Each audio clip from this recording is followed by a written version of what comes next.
सीताराम दोस्तों, आपका फिर से स्वागत है मेरे YouTube चैनल राधे श्याम में। आज हम आपको श्री रामचरितमानस के अध्याय का अगला भाग सुनाते हैं। सुनाने से पहले मेरी आप सबसे विनती है कि आप सब मेरे चैनल को सब्सक्राइब, लाइक और शेयर करना ना भूलें।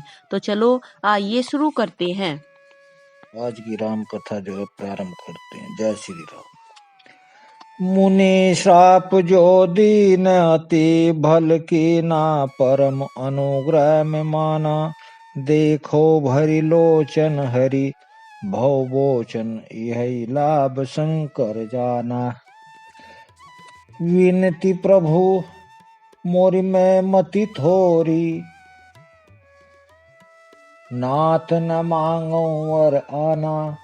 पल पद कमल पराग रस अनुरागा मम मन मधुप के पाना। मुनि ने जो मुझे श्राप दिया सो बहुत ही अच्छा किया।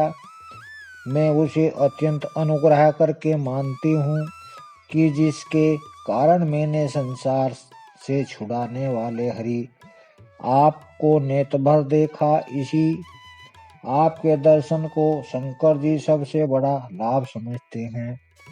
हे प्रभु, मैं बुद्धि की बड़ी भोली हूँ। मेरी एक विनती है, हे नाथ, मैं और कोई वर नहीं मांगती, केवल यही चाहती हूँ कि मेरा मन रूपी भौरा आपके चरण कमलों की रज के प्रेम रूपी रस का सदा पान करता रहे। जेहि पद सुर सरिता परम पुनीता प्रगट भई शिव शीश धरी। सोई पद पंकज जेहि पूजत अज मम सिर धरऊ कृपाल हरि। एहि भांति सिधारे गौतम नारी बार बार हरि चरण परी। जो अति मन भावे सो बर पावा गे पति लोक अनंत भरी।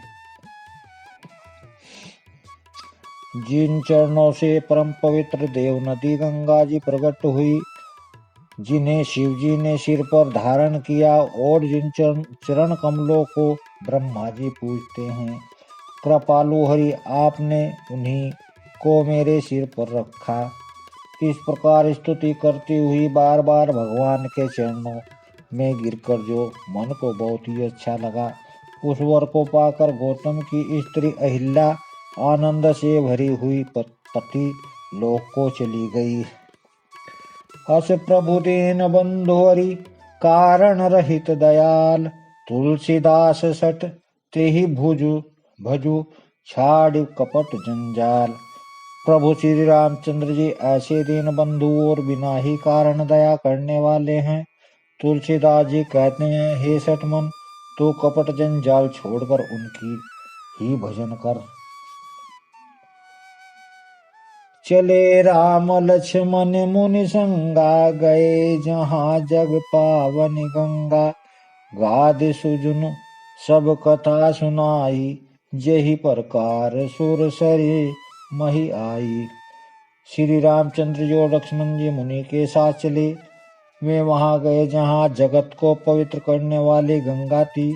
महाराज गादी के पुत्र विश्वामित्र ने सब कथा का सुनाई। जिस प्रकार देव नदी गंगा जी पृथ्वी पर आई थी, तब प्रभु ऋषन समेत नहाए, विविध दान मही देव निपाए। हर्षि चले मुनि वृंद सहाया, वेगी विदेह नगर निराया। तब प्रभु ने ऋषियों समेत गंगा जी में स्नान किया। ब्राह्मणों ने भांति भांति के दान पाए।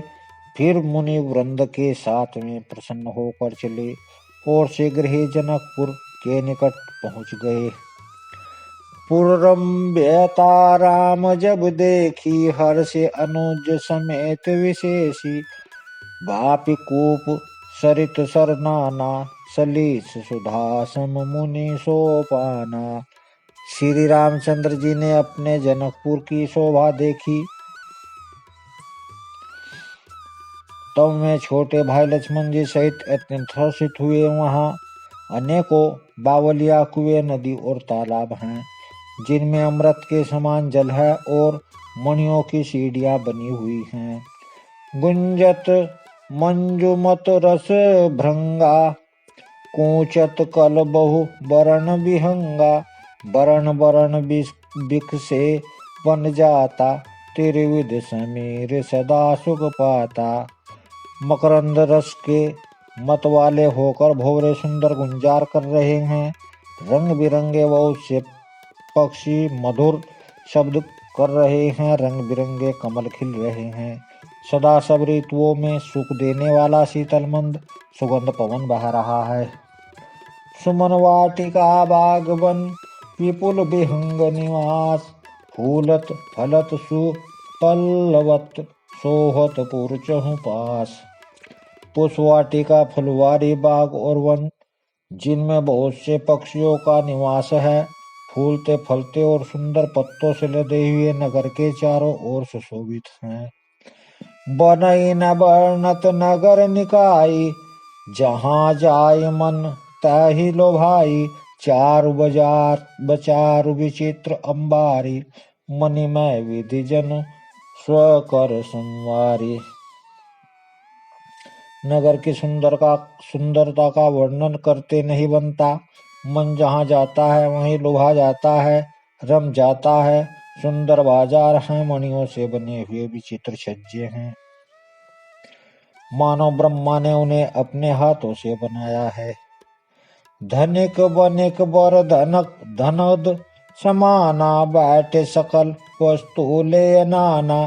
चौहट सुंदर गली सुहाई, संतत रहई सुगंध सिंचाई।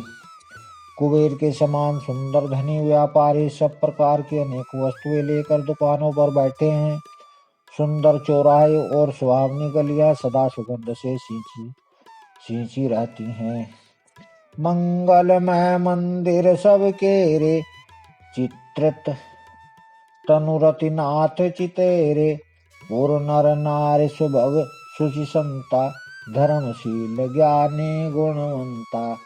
सबके घर मंगलमय हैं और उन पर चित्र कढ़े हुए हैं, जिन्हें मानो कामदेव रुचि चित्रकार ने अंकित किया है।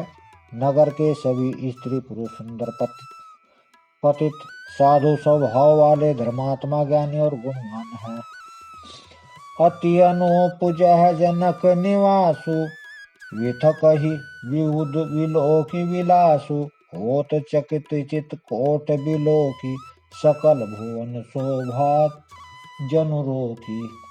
जहाँ जनक जी का अत्यंत अनुपम सुंदर निवास स्थान महल है, वहाँ के विलास ऐश्वर्य को देखकर देवता भी थकित स्तंभित हो जाते हैं। मनुष्यों की तो बात ही क्या, कोट राजमहल के परकोटे को देखकर चित्त चकित हो जाता है। ऐसा मालूम होता है मानो उसने समस्त लोगों की शोभा को रोक घेर रखा है।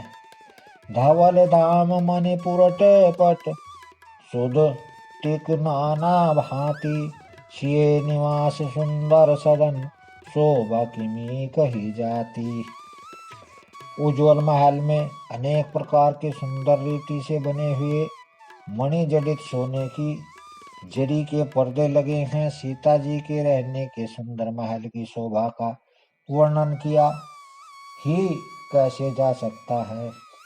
सुभग द्वार सब कुलिस कपाटा, भूप भीर नामागत भाटा। बन विशाल बाजी गजशाला, हृदय गए रथ संकुल सब काला। राजमहल के सब दरवाजे फाटक सुंदर हैं, जिनमें ब्रज के मजबूत अथवा हीरो के चमकते हुए किवाड़ लगे हैं।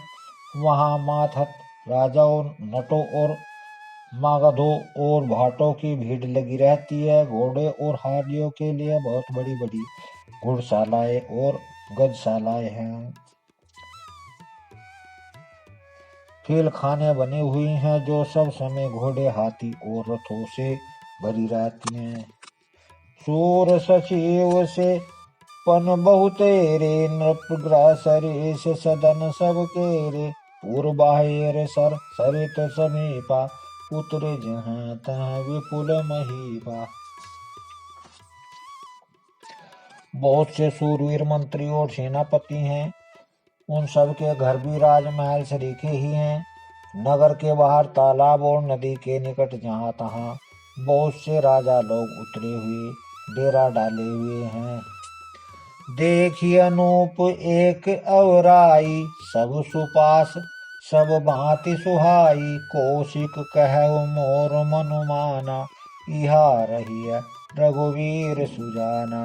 वहीं आमों का एक अनुपम भाग देखकर जहाँ सब प्रकार के सुबीते थे और जो सब तरह से सुहावना था, विश्वामित्र ने कहा, हे सुजान रघुवीर, मेरा मन कहता है कि यहीं रहा जाए। भले ही नाथ कही कृपा निकेता, उतरत है मुनि वृंद समेता। विश्वामित्र महामुनि आए, समाचार मिथिलापति पाए। कृपा के धाम रामचंद्र जी बहुत अच्छा स्वामिन कहकर वहीं मुनियों के समूह के साथ ठहर गए। मिथिलापति जनक जी ने जब यह समाचार पाया कि महामुनि विश्वामित्र आए हैं, संग सचिव सुचि भूरि भट, भूसुर बर गुरु ज्ञाति। चले मिलन मुनि नायक ही, मुदित राव यही भांति। तब उन्होंने पवित्र हृदय के ईमानदार स्वाभिक भक्त मंत्री बहुत से योद्धा श्रेष्ठ ब्राह्मण गुरु सतानंद जी और अपने जाति के श्रेष्ठ लोगों को साथ लिया और इस प्रकार प्रसन्नता के साथ राजा मुनियों के स्वामी विश्वामित्र मित्र जी से मिलने चले। कीन प्रणाम चरण धरि माथा, देनि अशेष मुदित मुनि नाथा। विप्रबंध सब सादर बंदे, जानि भाग्य बड़ राव आनंदे। राजा ने मुनि के चरणों पर मस्तक रखकर प्रणाम किया। मुनियों के स्वामी विश्वामित्र जी ने प्रसन्न होकर आशीर्वाद दिया। फिर सारी ब्राह्मण मंडली को आदर सहित प्रणाम किया और अपना बड़ा भाग्य जानकर राजा आनंदित हुए। कुशल प्रश्न कही बारहि बारा, विश्वामित्र नृप ही बैठारा। ते अवसर आए दो भाई, गए रहे देखन फुलवाई। बार बार कुशल प्रश्न करके विश्वामित्र ने राजा को बैठाया। उसी समय दोनों भाई आ पहुंचे जो फुलवारी देखने गए थे। श्याम गौर मृदु बयस किशोरा, लोचन सुगद विश्वचित चोरा। उठे सकल जब रघुपति आए, विश्वामित्र निकट बैठाए।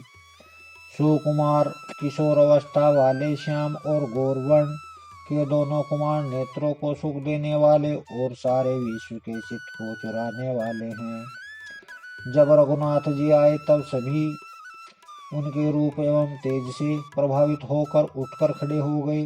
विश्वामित्र जी ने उनको अपने पास बैठा लिया।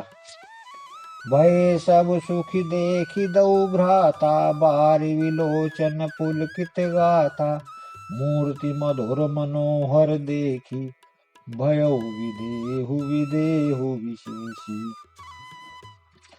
दोनों भाइयों को देखकर सभी सुखी हुए सबके नेत्रों में जल भर आया। आनंद और प्रेम के आंसू मड़ पड़े और शरीर रोमांचित हो उठे। राम जी की मधुर मनोहर मूर्ति को देखकर विदेह जनक विशेष रूप से विदेही देह की शुद्ध बुद्ध से रहित हो गए। प्रेम मगन मनु जानि नृप, करी विवेक धरि धीर। बोलो मुनि पद नाई सिरु, गद गद गिरा गंभीर।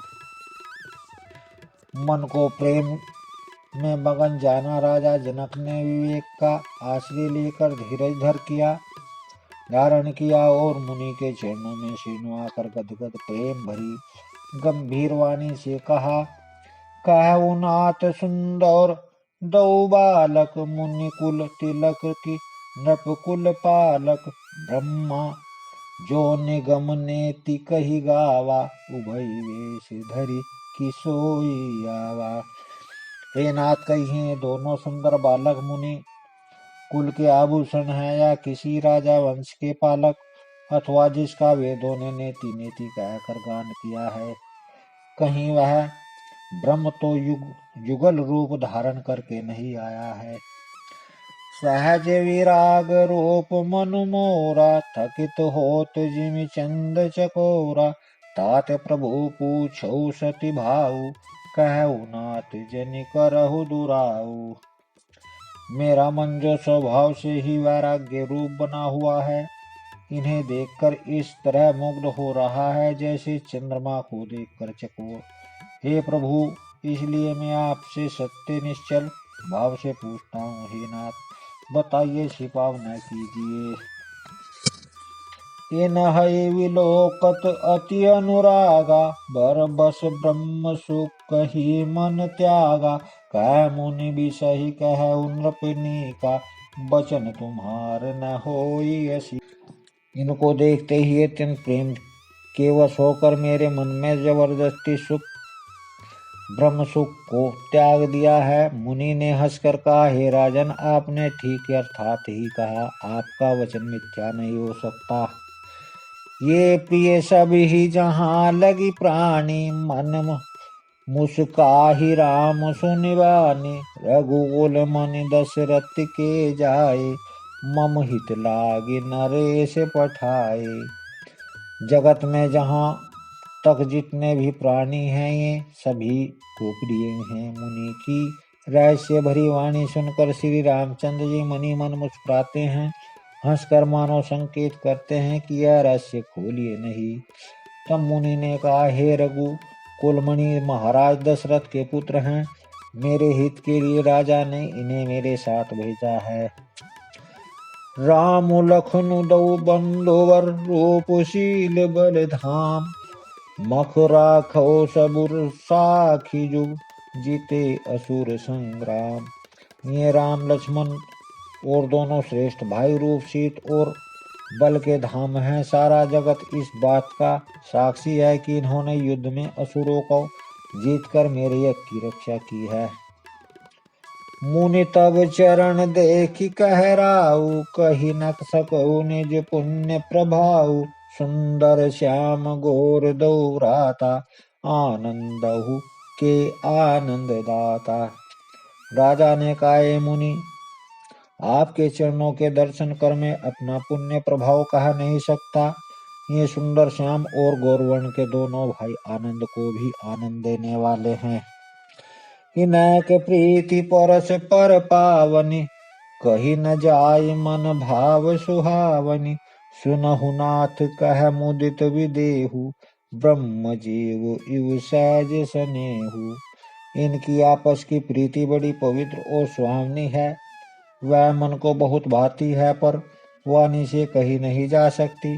विधेय जनक जी और आनंदित होकर कहते हैं, हे नाथ सुनिए, ब्रह्म और जीव की तरह इनमें स्वाभाविक प्रेम है। पुनि पुनि प्रभु ही चितये नर नाहु, पुलक गात उर अधिक उछाऊ। मुनि ही प्रशंसी नाई पद शीशु, चलहु लिवाए नगर अवनीसु। राजा बार बार प्रभु को देखते हैं, दृष्टि वहां से हटाना नहीं चाहती। प्रेम से शरीर पुलकित हो रहा है और हृदय में बड़ा उत्साह है। फिर मुनि की प्रशंसा करके और उनके चरणों में शीश नवाकर राजा उन्हें नगर में लिवा चले। सुंदर सदन सुगध सब काला, तहाँ बासुले दीन भुआला। करि पूजा सब विधि सेवकाई, गयु राउ ग्रह विदा कराई। एक सुंदर महल जो सब समय सभी ऋतुओं में सुखदायक था, वहां राजा ने उन्हें ले जाकर ठहराया। तदंतर सब प्रकार से पूजा और सेवा करके राजा विदा मांगकर अपने घर गए।